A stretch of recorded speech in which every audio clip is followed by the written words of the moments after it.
Hay nutricionistas o hay personas que dicen que la comida más importante del día es el desayuno. Ciertamente, después de descansar en la mañana, necesitamos alimentar nuestro cuerpo para enfrentar las actividades del día.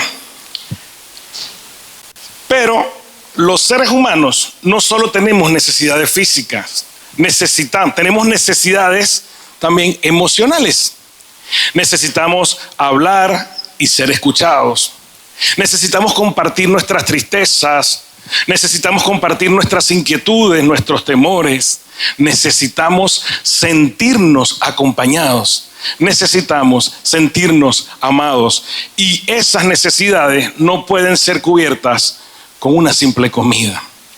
Sin embargo, hay estudios que demuestran que más que una comida, la cena representa un tiempo de comunión a través del cual podemos fortalecer todo tipo de relaciones, relaciones familiares, relaciones de amistad, relaciones sociales, relaciones matrimoniales, incluso hasta relaciones de negocios. Dicen que los negocios por lo general se cierran, se firman en una cena. Por ejemplo, cuando nosotros cenamos en familia, la familia, los lazos familiares se fortalecen. Y si los lazos familiares se fortalecen, nosotros salimos fortalecidos. Por ejemplo, mi familia y yo siempre hemos tenido, por hábito, por costumbre, incluso por norma, comer juntos, pero más bien cenar juntos. Pasamos todo el día, todos haciendo las actividades del día, y poco nos vemos en el día. Si acaso nos llamamos por teléfono, ¿sí o no? O un WhatsApp. Antes nos llamábamos, ahora es todo por WhatsApp. Entonces, en la noche o tarde noche o a la hora que vayamos a cenar, siempre la norma es que cenemos todos juntos. Dejamos de hacer lo que estamos haciendo y todos cenamos juntos. Hacemos comunión. Ese es el tiempo en el que nuestra familia y yo hacemos comunión. ¿Y sabes qué sucede cuando tú estás cenando, bien sea en familia, con amigos, con quien sea? Que abrimos nuestro corazón. En una cena es posible que además de comunión, el producto de la comunión, haya reconciliación.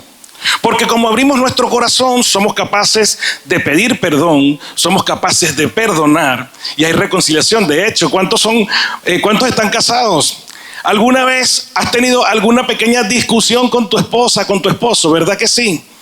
Bueno, en una cena puede haber una reconciliación. La cena representa un tiempo de comunión. Y la Biblia nos muestra diversos pasajes en el que el Señor Jesús cenó con ciertos personajes. Por ejemplo, en Betania, cuando Jesús estaba cenando en casa de sus amigos, ¿se acuerdan? Lázaro, Marta y María.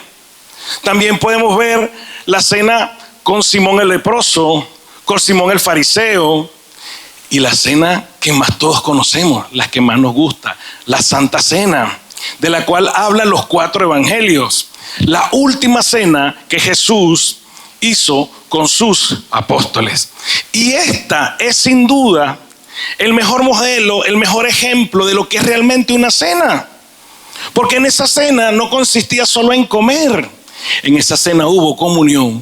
En esa cena hubo expresión de amor. En esa cena hubo perdón y hubo restauración.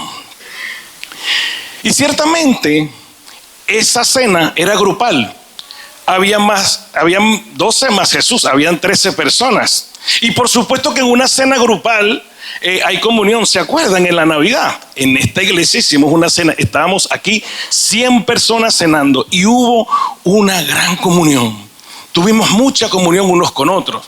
Pero cuando hablamos de comunión íntima, cuando hablamos del más alto nivel de comunión íntima, nos referimos a una cena entre 2 personas, es decir, a una cena para 2. Y yo quiero hablar en esta mañana acerca de lo que esto significa. Hemos leído el texto de Apocalipsis y antes de continuar tengo que decirte que lo que acabamos de leer es un extracto de una carta que el Señor le escribió a la iglesia de Laodicea. Pero yo sé que cuando tú llegues a casa o en esta semana, vas a leer el Apocalipsis, y cuando leas el Apocalipsis 3 te darás cuenta de todas las cartas que el Señor ha escrito en este capítulo, sobre todo la carta que vamos a trabajar hoy, o mejor dicho, el texto que vamos a trabajar en esta mañana. La Odisea era una ciudad, una de las principales ciudades de Asia Menor. Era una de las principales ciudades. Esta ciudad era muy famosa porque estaba ubicada en un lugar muy estratégico. Allí llegaban muchos comerciantes, por lo tanto, se compraba, se vendía, se hacían grandes negocios. Y era famosa porque tenía muchas riquezas. Vamos, una Barcelona, más o menos como una Barcelona. Barcelona, sabemos que Barcelona es un centro. En Barcelona llegan trenes de muchas partes de Europa. Y Barcelona también es una ciudad muy rica. Esta ciudad era muy conocida, además, por sus riquezas, porque había grandes bancos. BBVA, CaixaBank, Banco Sabadell. Habían grandes bancos en esta ciudad. Pero otra cosa que les daba mucha fama, por lo cual era muy conocida esta ciudad, es porque por su industria textil. En esta ciudad criaban ovejas que tenían ovejas de una raza especial, y con la lana hacían prendas de vestir muy costosas, las cuales distribuían por todo el Imperio Romano. Eran muy conocidos por su industria textil. ¿Qué otra cosa les daba fama a aquella ciudad? Ellos tenían una escuela de medicina en la cual se hacía un ungüento, el cual era conocido como uno de los mejores tratamientos oftalmológicos de la época. En fin, la Odisea era una ciudad muy productiva, muy rica. Y fue tanto que los habitantes de aquella ciudad se creían que no necesitaban a nadie. Ellos se basaban solamente en sí mismos y en sus riquezas, y pensaban que no necesitaban a nadie. Y lamentablemente, la actitud de los habitantes de la Odisea entró a la iglesia de la Odisea. Y los creyentes de la iglesia de la Odisea asumieron el mismo comportamiento. Ellos funcionaban como iglesia, pero sin Dios. Eran cristianos, pero sin Cristo. Ellos eran independientes del Señor. Ellos habían dejado al Señor por fuera. Y lo que hicieron en aquel tiempo en la iglesia de la Odisea también puede pasar en las iglesias de hoy en día. Es decir, las iglesias de hoy en día no están exentas de asumir la misma actitud. Porque hay cristianos, hay personas que han entregado su vida a Cristo y han recibido a Cristo como su Salvador y como su Señor, y sin embargo continúan siendo atraídos por las cosas del mundo, siendo atraídos por los placeres del mundo. Son cristianos que viven un cristianismo mixto. Cuando están en la iglesia, viven una vida cristiana, pero fuera de ella se dejan llevar por las corrientes de este mundo. Y cuando ustedes lean el libro de Apocalipsis, capítulo 3, se darán cuenta que una de las reprensiones que el Señor le hace a la iglesia de la Odisea, ¿qué le dice? Le dice, porque no eres frío ni caliente. El Señor a este tipo de cristianos los llama cristianos tibios. Son cristianos que adoran al Señor únicamente cuando van a la iglesia. Un domingo sí, 2 domingos no, un domingo sí, 3 domingos no. Son cristianos que se acuerdan de la oración cuando van a bendecir los alimentos únicamente. Son cristianos que saben lo que leen de la Biblia, el versículo del día, porque la aplicación les suena y le dice el versículo del día. Todos tenemos la aplicación de la Biblia en el móvil, ¿sí o no? Bueno, los que no tienen móvil, por supuesto que no. Y a los que no les gusta la Biblia, por supuesto que no. Prefieren leerla físicamente. Son cristianos que leen solamente el versículo del día, o que simplemente se conectan a las redes y alguien publicó un post de un versículo y eso es lo que leen de la Biblia. Pero también son cristianos que cuando hacen sus planes dejan al Señor por fuera, como hizo la iglesia de la Odisea. Son cristianos que no se sujetan al Señor, no se sostienen del Señor para ejercer el ministerio que el mismo Señor les ha dado. Sirven en la iglesia bajo sus propias fuerzas, se olvidan del Señor, dejan al Señor por fuera. Y el Señor, en el versículo 19, que dice lo que leyó Isaac: yo reprendo y castigo a todos los que amo. Fíjense que dice: a todos los que amo. Reprendo y castigo a todos los que amo. El Señor está dándole esta carta, le envió esta carta a la iglesia de la Odisea. Ellos lo habían dejado por fuera, pero mira cuán bello es el Señor, que dice que todavía los ama. Y cuando leemos la palabra castigo, ¿qué nos viene a la mente? Por lo general, cuando leemos la palabra castigo, cuando yo te digo la palabra castigo, probablemente por tu mente pasa una sanción. ¿Alguna vez te han multado por ir a alta velocidad? Si yo te contara las veces que me han multado a mí por ir a alta velocidad, podría ser el sueldo de alguien aquí. Vemos un castigo como una sanción, pero también es posible que tú estés pensando en un castigo como algo malo, como un golpe. ¿Cuántos fueron testigos de la chancla voladora? Yo fui testigo de la chancla voladora o del cinturón, el cinturón de cuero. Entonces creemos que castigar es darle con el cinturón al niño, es pegarle con la chancla, es darle con la mano abierta en la nalga al niño. Eso es un castigo para nosotros. Ahora yo quiero preguntarte, por lo menos a mí no me ha pasado. Jesucristo, Dios jamás me ha puesto una mano encima, más que para bendecirme. La diestra del Señor puede ir sobre mí, pero para bendecirme, el Señor jamás me ha dado con la chancla voladora. El Señor jamás ha sacado el cinturón, jamás me ha dado un latigazo. ¿Tú te imaginas todo lo que Jesucristo sufrió en la cruz con los latigazos que le dieron para querer darte un latigazo a ti? Dios no castiga de esa manera. La palabra castigo no significa hacer daño, iglesia. En el griego se usaba la palabra castigo para referirse a la formación de los hijos. Y esta formación incluía enseñar, reprender y disciplinar. Como dice la palabra entonces también, Dios a quien ama, disciplina. La conocemos, ¿verdad? Así que cuando pensemos en castigo, en lugar de pensar que Dios me va a hacer daño, pensemos ¿por qué? ¿Por qué estoy castigando? ¿Por qué me están castigando?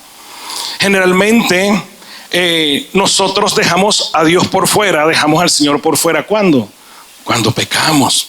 ¿Sabes por qué? Porque Dios no está donde está el pecado.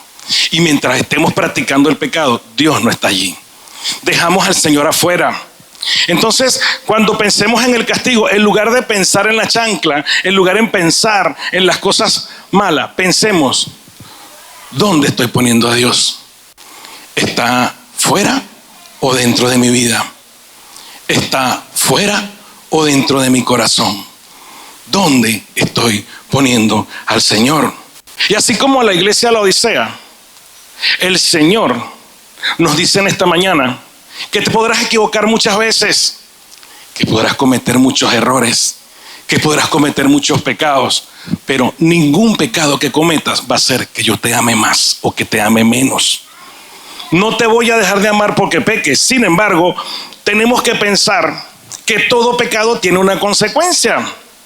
Y la consecuencia tiene que ser superada. Nosotros tenemos que superar las consecuencias de nuestro pecado. Las aceptamos, las recibimos y las superamos. ¿Sabes cuál es la única manera de superar las consecuencias? A través de la reprensión, a través de la disciplina que el Señor nos pone. Porque la reprensión nos lleva al arrepentimiento.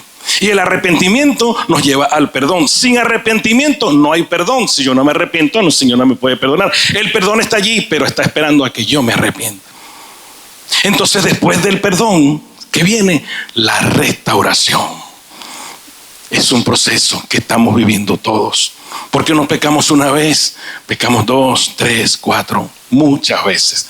Pero el Señor desea restaurarnos. Y en esta mañana el Señor quiere hacernos la misma invitación que le hizo a la iglesia, la Odisea. ¿Qué dice el versículo 22 que leyó Isaías 20, perdón? He aquí, yo estoy a la puerta y llamo.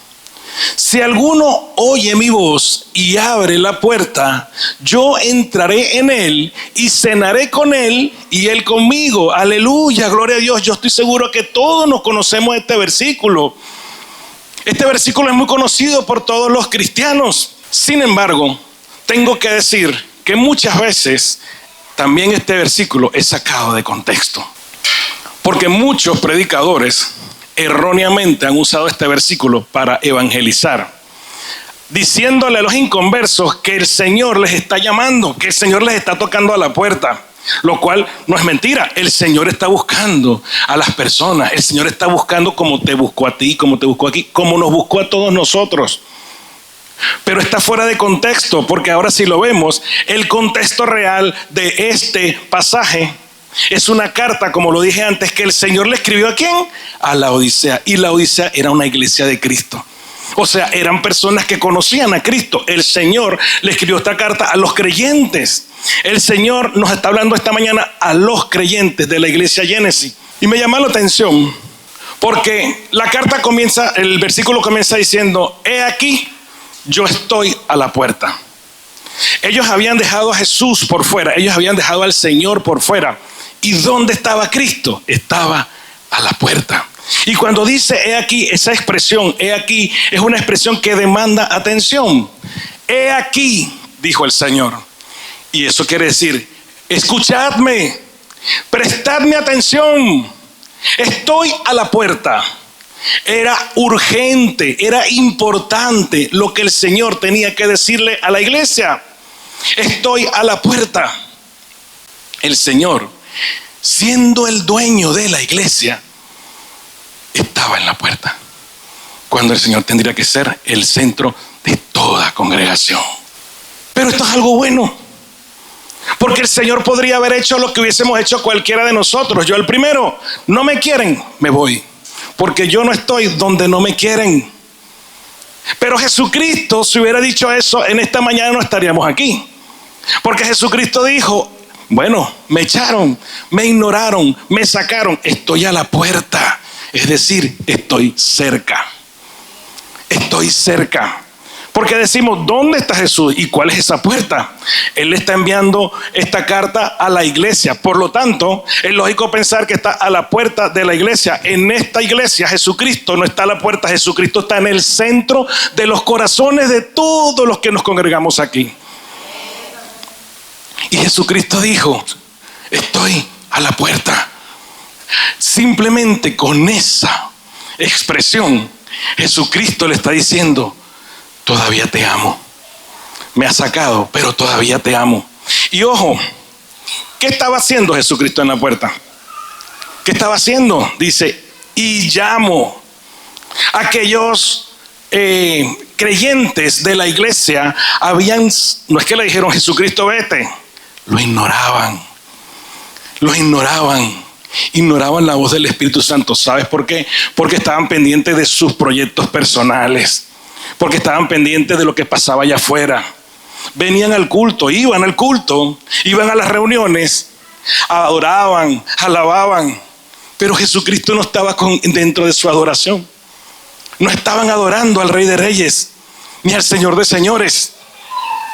Y él, sin embargo, estaba cerca. ¿Cómo? ¿Qué estaba haciendo en la puerta? Llamando. Jesucristo estaba llamando. Y aquí hay algo muy interesante, porque Jesucristo no estaba llamando: ¡he aquí! No. Jesucristo hablaba con voz suave y apacible. He aquí, estoy a la puerta y llamo. Y ahora yo te hago una pregunta para reflexionar. ¿Por qué Jesucristo estaba en la puerta llamando? ¿Cuántos creen que Jesucristo tenía el poder para derribar la puerta y entrar? Jesucristo podía haber desaparecido la puerta y entrar. Hay un pintor, no me pregunten el nombre, si quieren luego lo investigan, que hizo una pintura expresando lo que estaba haciendo Jesucristo. Jesucristo estaba llamando a la puerta. Esta no es la pintura original. Este es un arreglo más nuevo, más jovial, más worship, ¿no, Isaac? Con el Jesucristo de la época, de la serie de Chosen. ¿La conocen? Una vez les recomendé que la vieran. Pero lo que quiero expresar en esta imagen, si la vemos bien y cuando puedan la buscan por internet, la puerta no tiene una manija para entrar. Esa puerta y las puertas de nuestra casa tienen una manija por fuera para empujar la puerta. Este tipo de puertas no tenía una manija para entrar. ¿Sabes por qué? Porque la puerta solo se abre por dentro. Jesucristo llama porque la puerta de la iglesia solo se abre por dentro. Jesucristo llama a aquellas iglesias que lo han sacado para darle el primer lugar a otras cosas. Por ejemplo, hoy en día podemos ver que hay muchas iglesias, o hay varias iglesias, que ya podrán ser muy famosas como la Odisea. Son famosísimas, viene gente de todas partes, a esa iglesia les encanta el servicio, porque créanme, puede que haya los mejores músicos, el mejor pianista, que nosotros también tenemos aquí un gran pianista, nuestro pianista Isaac, el mejor guitarrista, el mejor baterista, que de momento no tenemos, pero no necesitamos el mejor, necesitamos a Cristo. Hay iglesias que son muy conocidas por los grandes servicios que hacen. Tienen un buen grupo de líderes, tienen un buen grupo de ujieres que te atienden de maravilla. Cuando entras a la iglesia te dan un paquetico con un desayuno para que te lo comas. Y hasta ponen un letrerito para que te dé ánimo. Yo una vez fui a una y me regalaron, ¿saben qué? Un par de calcetines. ¿Te acuerdas? Un par de calcetines me regalaron. Y yo, ¡ostras! Voy a tener que venir el próximo domingo a ver si me regalan, yo qué sé, una camiseta, ¿no? ¿Eso qué quiere decir? Que son iglesias que tienen una buena situación económica, una buena situación financiera. Y eso no está mal. Hay iglesias que hacen unos cultos tremendos, fenomenales, un juego de luces extraordinarios. Y todo eso está bien, por supuesto que sí. Tienen grandes cantantes con unos vozarrones, como la que tenemos aquí, la Irsi. Y sin embargo, estas iglesias hacen todo eso sin Cristo. No ven a Cristo por ninguna parte. Eso puede pasar en las iglesias. Pero Jesús simplemente llama porque Él quiere entrar. Él no le da una patada a la puerta. Él no abre la puerta porque no tiene manija. Y aunque no tuviese manija, el Señor podría abrir la puerta. Pero Jesús quiere que le dejen entrar por amor. Jesús no hace nada, no nos lleva a hacer nada obligado. Jesús no quiere que tú vengas a la iglesia por obligación. Si vas a venir obligado, mejor no vengas.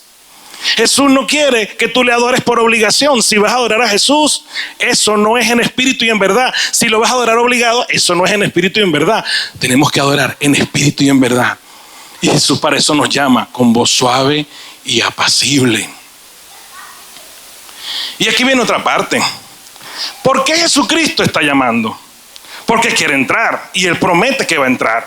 Hemos dicho antes, ¿para quién? ¿En qué puerta estaba Jesús? Y hemos dicho que estaba en la puerta de la iglesia. Ciertamente, la carta era para los creyentes de la iglesia de la Odisea. Pero fíjate tú lo que dice Jesús en el versículo 20. Si alguno oye mi voz. Cuando dice si alguno, ya no está hablando de toda la iglesia. Si alguno, si al menos uno oye mi voz, ¿qué más dice? Entraré a él. No dice entraré a la iglesia, entraré a él. Ahora, ¿sabes por qué Jesús dice si alguno oye mi voz? Con que uno oiga la voz del Señor, esa persona que oye la voz del Señor va a contagiar al resto. Si yo oigo la voz del Señor, yo contagio a Carolina, Carolina contagia a Jordi, Jordi contagia a Martín, Martín contagia a Elena, Elena a Diego, Diego a Nieves, Nieves a Irma, Irma a Nelly, y todos nos contagiamos. ¿De qué nos vamos a contagiar? Del Espíritu Santo, del Señor. Si alguno oyere mi voz, el avivamiento en las iglesias comienza por una persona, pero esa persona se tiene que encargar de contagiar. ¿De contagiar de qué? De la palabra. Esto es lo que tenemos que usar para contagiar. Pero fíjate que dice, si alguno oyere mi voz. ¿Y por qué Jesús dice eso? Porque puede que no oigas la voz. ¿Y por qué no estamos oyendo la voz? Muchas veces dejamos de oír la voz del Señor porque estamos oyendo otras voces. La voz de mi jefe, La voz de mi trabajo que me dice, mientras más trabajes, más dinero vas a tener. La voz del vecino que me dice, si tú quieres tener el mismo estatus que tengo yo, tienes que ganar dinero. O a lo mejor no me lo dice así, simplemente el vecino se compró un coche de último modelo y entonces yo oigo la voz del vecino y me quiero comprar el mismo coche. Y no oigo la voz de Jesús que te dice, yo te doy lo que tú necesitas y nada te faltará. Nada te faltará. ¿Cómo dejamos de oír la voz del Señor? Entonces también dejamos de oír la voz del Señor cuando escuchamos la voz de la murmuración, cuando escuchamos la voz del chisme, cuando escuchamos la voz de la crítica, del cotilleo. Esa voz que estamos escuchando de la murmuración no solo nos impide oír la voz del Señor, sino que además nos lleva a que en lugar de contagiar, ¿sabes qué vamos a hacer? A contaminar. La voz de la murmuración nos lleva a contaminar. En lugar de contagiar, contaminamos. Por eso Jesús dice, si alguno oye expresamente mi voz, no la voz del pastor que está predicando. Y yo le pido al Señor en esta mañana que tu corazón, los oídos de tu corazón estén oyendo la voz del Espíritu Santo.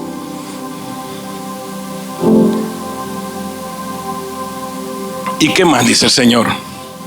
Hace una promesa muy bonita, muy hermosa. Entraré en él. ¿Cuántos tienen al Espíritu Santo en su corazón? Entraré en él. Y hace una promesa más bonita todavía. Dice, cenaré con él y él conmigo. ¿Esto qué significa, iglesia? Porque puede ser redundante lo que el Señor está diciendo. Cenaré con él y él conmigo. ¿Por qué es redundante? Cuando nosotros vamos a cenar con alguien, si yo te invito a mi casa, yo espero que cuando tú me invites a tu casa, no me dejes sentado en el comedor y te vayas a la cocina y me dejes comiendo solo. No hacemos eso, ¿verdad que no? Cuando yo te invito a mi casa a comer, yo te atiendo, ciertamente. Hay mujeres que se la pasan en la cocina primero, pero cuando terminan de cocinar, se sientan a la mesa. Y el Señor promete, cenaré con él. ¿Qué quiere decir cenaré con él? Ya lo vamos a ver. Hemos dicho antes que le preguntemos al Señor, el Señor preguntó, ¿dónde está Dios? ¿Dónde lo hemos puesto? ¿Dentro o fuera de nuestro corazón? Cuando tú te vayas en esta mañana de aquí, yo quiero pedirte que tú te vayas a tu casa y que te sientes a cenar con el Señor, que invites al Señor a cenar y que le digas al Señor que tú has oído esta palabra en esta mañana. Sírvele la mesa al Señor. Le pones una velita y la enciendes románticamente con el Señor. Y entonces tú te sientas a la mesa. Cuando tú llegues a tu casa, le sirves una copa de vino al Señor. El Señor toma vino, ¿sabían? ¿Alguien aquí cree que Jesús no tomaba vino? No, pastor, eso es para los borrachos. No, Jesús convirtió el agua en vino, ¿se acuerdan? Así que si tú llegas a tu casa, tú le sirves una copita de vino al Señor, por supuesto, y una para ti. No, Señor, no, yo no tomo. Una copita de vino para ti. Yo no sé qué estás acostumbrado tú a cenar,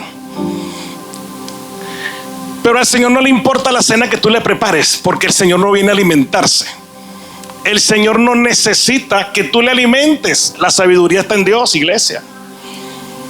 Eres tú y soy yo los que nos vamos a alimentar de la palabra de Dios. Entonces, mira, aquí tengo algo que me dejó la nena. Y saca tu bocadillo. Yo no sé qué cenas tú. A lo mejor algunos aquí cenan carne, ¿no? Uy, comer carne de noche es un pecado, pastor. Muchos judíos no comen carne, ¿sabían? Yo soy como carne, menos mal que no soy judío. Y me encanta la carne roja, así como los argentinos. Cruda. Y tú le sirves al Señor. Preparas tu mesa. Preparas tu mesa. Y esperas al Señor. Una mesa muy bonita. No por lo que tienes, sino por el corazón que estás poniendo para cenar con tu Rey, con tu dueño, con tu Señor, con tu Salvador. Él lo prometió: yo cenaré con Él. Y en esta mañana tú le has abierto la puerta al Señor. ¿No te diste cuenta, verdad? Él dijo: si alguien oye mi voz, y aquí hay mucha gente que está oyendo la voz en su corazón y que le ha abierto la puerta al Señor, y Él cenará contigo y tú cenarás con Él, dice la palabra. Entonces tú te sientas esta noche cuando llegues a tu casa. Ojo, busca el lugar secreto, porque esta cena es para dos. No es en el templo que vamos a cenar con el Señor. No es con tu marido y tu esposa, no es con tus hijos, no es con nadie más. Es una cena con tu Señor. Busca el lugar, porque ¿sabes qué pasa? Es que cuando tú estés cenando con el Señor, no vayas a cometer el mismo error que cometió Marta. Siéntate con Él. Muy importante, iglesia. Deja el móvil afuera. Guarda el móvil. No te distraigas con las cosas de afuera. Y siéntate a la mesa.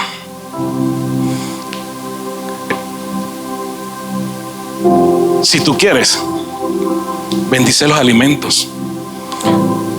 No está mal bendecir los alimentos. Pero te voy a decir algo. Todo el alimento que tú te comes ya está bendecido por el Señor Jesucristo, porque Él te lo dio.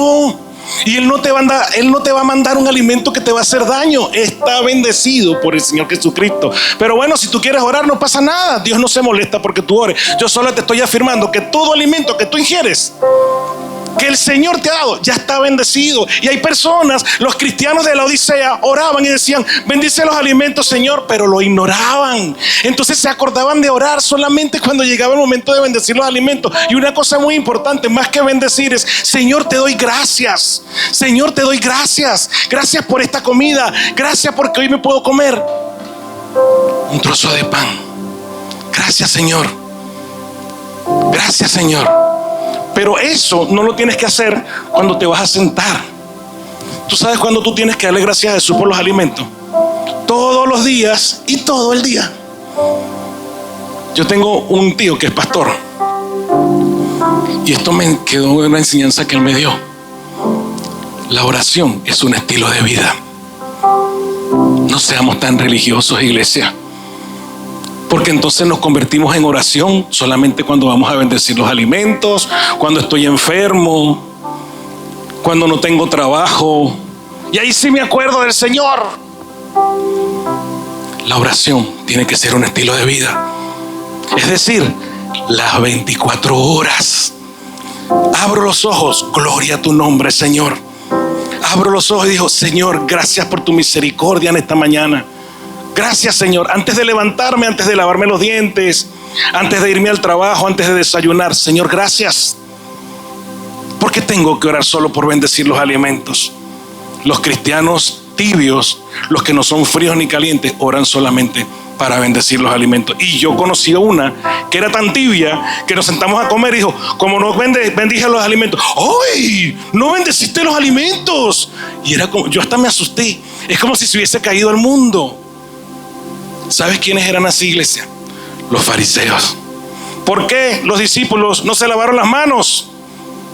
¿Se acuerdan de ese pasaje? Y estaban pendientes de eso. Siéntate a la mesa esta noche cuando llegues a tu casa. Prepárale la comida al Señor. Ay, pero no fui al supermercado. No pasa nada. El Señor solo quiere venir a estar un tiempo contigo. El Señor solamente quiere estar un momento contigo. compartir contigo ese momento de la cena, hacer comunión contigo. Y entonces te sientas a esperarlo y le dices: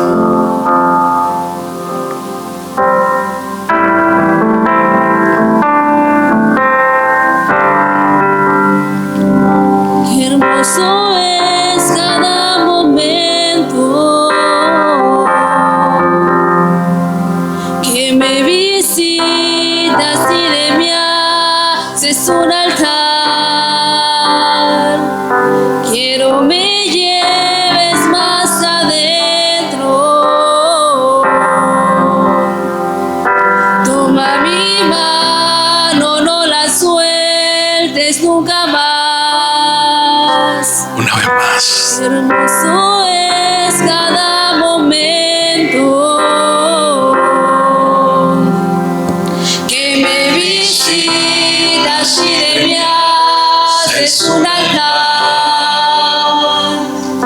Quiero me lleves más adentro. Toma mi mano, no la sueltes nunca más. Y allí sentado, habla con el Señor. Cuando Él dice cenaré con Él, es porque Él está dispuesto a oírte. En una cena hemos dicho que abrimos nuestro corazón. Queremos ser escuchados, iglesia. Y muchas veces hablamos con alguien y ese alguien solo quiere darte consejos, pero tú solo quieres hablar. El Señor te quiere dar consejos, claro que sí, pero primeramente quiere oírte. Entonces, cuando estés allí con el Señor, hazle todas las preguntas que tú quieras. Dile: Señor, ¿será que yo soy como los creyentes de la Odisea? ¿Será que yo te estoy dando el primer lugar o no? Enséñame, Señor. Muéstrame el corazón. Dime qué hay dentro de mí. Examíname, oh Dios, como le dijo David. ¿Será que yo te estoy agradando? Señor, ¿será que yo estoy contagiando o estoy contaminando? ¿Qué estoy haciendo, Señor? Muéstramelo, Dios. Pero eso es una cena íntima con Él, sentados con Él, y le puedes expresar todo aquello que te preocupa. Señor, me he quedado sin trabajo. Y ustedes dirán: bueno, pero si el Señor todo lo sabe, tú todo lo sabes, Señor. Pero si te lo estoy diciendo es porque yo dependo de ti. Es porque yo sé que tú me puedes dar ese trabajo. Es porque yo sé porque tú me puedes sanar de esa enfermedad. Es porque yo sé, Señor, que tú puedes restaurar mi matrimonio. Es porque yo sé, Señor, que tú puedes traer a mi marido a los pies de Cristo. Es porque yo sé, Señor, que tú puedes traer a mi hijo a los pies de Cristo. Y te lo expreso todo, te lo digo todo. Y sabes que lo puedes hacer con total libertad. Con total libertad, porque Dios te hizo libre. Cristo te hizo libre. Y cuando tú le expresas al Señor todo lo que tú sientes, ten por seguro que el Señor no te va a juzgar, no te va a criticar. El Señor no te va a condenar. El Señor no ha venido a condenar a nadie. Él solo quiere sentarse a la mesa a cenar contigo, allí en tu lugar secreto con Él. Y si todavía no lo encuentras, si todavía no oyes la voz del Señor, entonces continúa diciéndole: y llévame a un lugar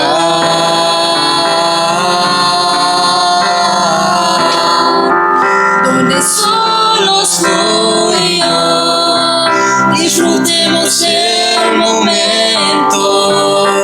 Te amo, mi papá.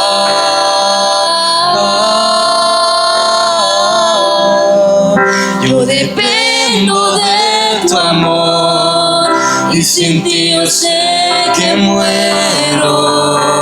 Y llévame a un lugar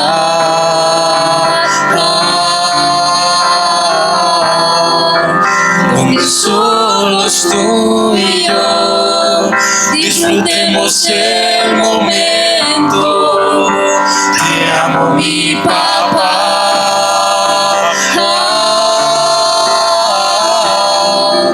Yo dependo de tu amor y sin ti yo sé que muero. Yo cenaré con Él y Él cenará conmigo. Yo te estoy oyendo, pero es una comunión entre tú y yo. Yo te estoy oyendo todo lo que me estás diciendo, hijo. Yo conozco tus penas, tus sufrimientos, tu tristeza, tus llantos, tus miedos, tus temores.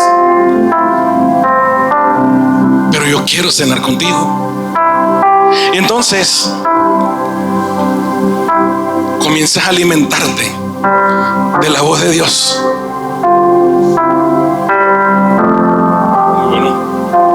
Muy bueno. Comienzas a alimentarte de la palabra de Dios. Porque el Señor, cuando tocó a la puerta, cuando llamó a la puerta, el Señor no es un vendedor de Amazon que deja el paquete y se va. El Señor entró, el Señor se sentó, el Señor te escuchó, pero el Señor también quiere hablarte. Alimentar tu espíritu, eso es lo que quiere el Señor. Por eso la cena tiene que ser solo para dos. Una cena íntima, donde nada ni nadie pueda interferir, donde nadie pueda interrumpir esa comunión. Entonces tú te alimentas del Señor. Y es por cierto, aprovechas y le dices: Señor, este es tu cuerpo. Este es tu cuerpo, Señor. Este pan representa tu cuerpo. Y el Señor te va a decir: es un símbolo. Mi cuerpo fue maltratado y humillado. ¿Sabes por qué mi cuerpo fue maltratado y humillado? Para que tú y yo estemos en esta tarde cenando juntos. Y entonces aprovechas y le dices: este vino es tu sangre, Señor. Y el Señor te va a responder: no es mi sangre. Es un símbolo de la sangre que yo derramé en esa cruz por ti. ¿Sabes para qué la derramé? Para que tú y yo estuviéramos cenando en esta tarde. Y te tomas tu vinito. Esto no es vino de verdad, pero te puedes tomar tu vinito. Ojo con lo que estoy diciendo. Te puedes tomar tu vinito. No estoy diciéndote te puedes tomar tu botella de vino, porque eso no fue lo que hizo Jesús. Jesús no se embriagó con el vino, iglesia. Jesús no se emborrachó. Y le llamaron borrachos, ¿se acuerdan? Pero Jesús no hizo eso. Y entonces, allí con el Señor, oyes la voz y le preguntas: Señor, ¿es todo cierto lo que escuché en la prédica hoy? ¿Sabes qué dice la Biblia? Que el Espíritu Santo viene a consolarnos. Pero también dice, y lo estudiamos con el libro de Juan, lo dice en el libro de Juan, que Él nos enseña todo lo que Jesús dijo. Pastor, yo no entendí la prédica, no me lo preguntes a mí. Yo te puedo explicar, pero el que te puede explicar más esta palabra se llama Espíritu Santo. Entonces dile: Espíritu Santo, enséñame qué significa una cena contigo. Enséñame por qué la Odisea te estaba ignorando. Explícame, porque es que yo al pastor no le entiendo cuando habla. Pero si tú no me entiendes a mí, tú puedes entender al Espíritu Santo. Todo el que tiene al Espíritu Santo en su corazón tiene que entender la palabra. Todo el que tiene al Espíritu Santo en su corazón tiene que entender lo que aquí dice, porque el Espíritu Santo te lo muestra, te lo enseña. Pero si tú vas con el día a día corriendo, leyendo el versículo del día, vas en el metro, en el tren y solamente lo lees de pasada, no lo vas a entender porque no lo estás escuchando. Por eso es tan importante ese tiempo de comunión. Te sientas con Él, te comes tu frutica, la manzana de Eva. Esto no es una manzana. Te comes tu frutica y por último le dices al Señor: Señor, perdóname. Porque la idea de tener una cena para dos con el Señor es que tú entiendas que te has equivocado, que has cometido un error, que has hablado de más, que estás maltratando a tu esposo, que estás maltratando a tu esposa, que estás formando parte de la contaminación y no de la edificación. Entonces, cuando te des cuenta: Señor, perdóname, yo soy tu hijo, Dios, perdóname. Porque la idea es alcanzar el arrepentimiento para poder ser restaurado. Ponte de pie, iglesia, y le seguimos cantando al Señor. Y en tu cena con el Señor le sigues diciendo: y llévame a un lugar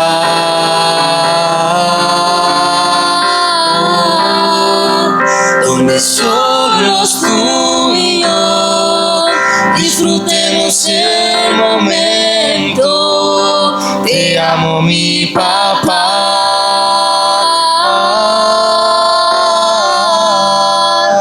Yo dependo de tu amor y sin ti yo sé que muero. Y llévame a un lugar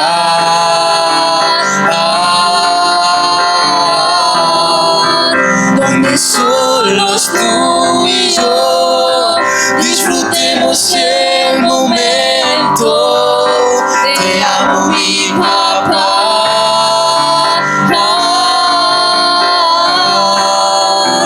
Yo dependo de tu amor y sin ti yo sé que muero.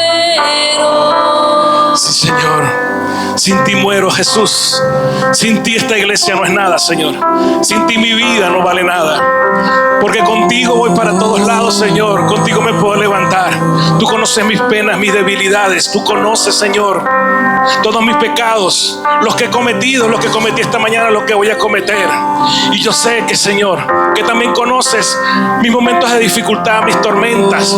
Y yo sé, Señor, y estoy confiado en que tú me ayudarás, Padre, a salir de las consecuencias, Padre. Hiciste mi tormenta, me libraste de la prueba, te llevaste mi tristeza, me cambió la vida entera, me vistió con ropas nuevas, puso aceite en mi cabeza, hizo un lugar en su mesa, como un padre me desea. Tú me viste mi tormenta, me libraste de la prueba, te llevaste mi tristeza, me cambió la vida entera.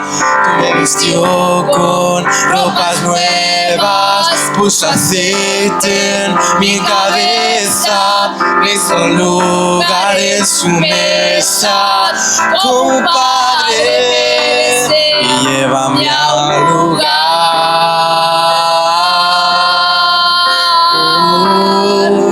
donde solos tú y yo disfrutemos el momento. Te amo, mi papá.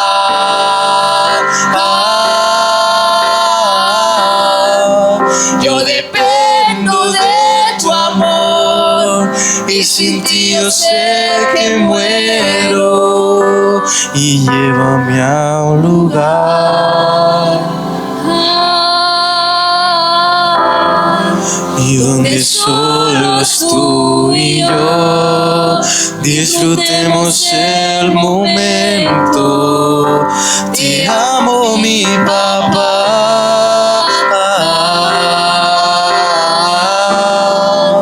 Yo dependo de tu amor y sin ti yo sé que muero. Y es posible que estando allí en esa cena para dos, tú y Jesús, algo puede interrumpir esa cena. Tú mismo lo puedes hacer. Ojalá no suceda, pero si un día te pasa que la cena es interrumpida, yo quiero que recuerdes que el Señor estuvo en la puerta llamando. Y la pregunta que te puedes hacer: ¿hasta cuándo el Señor va a estar en la puerta llamando? Hasta que lo dejes entrar, pero un día lo puedes hacer salir nuevamente. Y el Señor no se va a apartar de ti. El Señor va a seguir insistiendo, porque el Señor nos dijo a principio de año: lo haré otra vez. Una y otra y otra y otra vez el Señor va a llamar a la puerta. Siempre que nosotros lo dejemos fuera, el Señor va a estar allí insistiendo. ¿Hasta cuándo? Me encanta cómo termina el texto que hemos leído. Dice, oye bien, iglesia, lo que dice el versículo 21: al que venciere. Al que venciere. ¿Qué va a pasar con el que vence? Va a pasar: le daré que se siente conmigo, no en la mesa a cenar. ¿Sabes dónde? En el trono del Señor. Aleluya. Gloria a su nombre. Gloria a tu nombre, Jesús. Gloria a tu nombre, Señor. Ya no vamos a necesitar sentarnos en una mesa a cenar. Vamos a estar con Él en el trono. Al que venciere. El que venciere es aquel que no tenga el comportamiento de la iglesia Laodicea. El que venciere es aquel que se sentó en la mesa, recibió el alimento, nutrió su espíritu y salió del culto, se fue a su casa, meditó en la palabra, terminó la cena con el Señor, y entonces, solo entonces, comenzó a practicar lo que el Señor le enseñó en la cena. Porque no me voy a ir a la cena a tener una intimidad con el Señor y después voy a salir a hablar mal de mi hermano. No voy a salir a pelear con mi esposa. No voy a salir a discutir con el vecino. No, voy a salir a mostrar la palabra de Dios, porque mi rostro va a cambiar después de una intimidad con Dios. Mi rostro no puede ser el mismo. Como Moisés, cuando bajó de la montaña, ¿se acuerdan? El rostro le brillaba. Pero a nosotros nos tiene que brillar porque estamos reunidos con Él. ¿Cuántos quieren vencer, iglesia? ¿Cuántos somos vencedores? En el nombre de Jesús vamos a vencer y estaremos en el trono celebrando con Jesucristo. Hoy llega a tu casa y tómatelo en serio. Haz una cena para dos. Dile a tu esposo: hoy no estoy para ti. Dile a tu esposa: hoy no estoy para ti. Hoy estoy para mi Señor, para mi esposo, para mi rey, para mi dueño. Para Él estoy. Pero tú reúnete en esa cena para dos. Que Dios te bendiga, iglesia.